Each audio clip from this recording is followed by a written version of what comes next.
Mahalaga ang privacy sa atin na kung saan kapag may nag-message sa ating device ay mahalagang hindi kaagad nakikita ng iba kung anong message ang nadating sa ating device.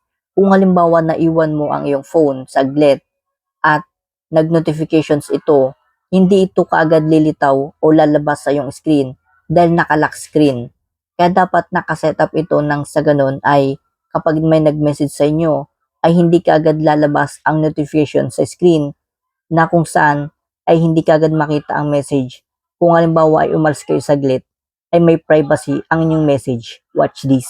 Una, punta ka lang sa iyong settings at hanapin mo lang dito ang notifications. Pagdating dyan ay hanapin mo lang dyan ang hide content while locked. Ayan, dapat ilagay nyo siya dito sa may hide when locked.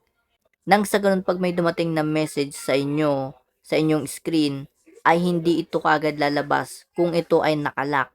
Nang sa ganun ay may privacy ang inyong message. Kung halimbawa ay iniwan ninyo saglit ang inyong phone, hindi kaagad mababasa ang message na dumating sa inyo. Kung may natutunan, pakibahagi ng ating video. Thank you for watching.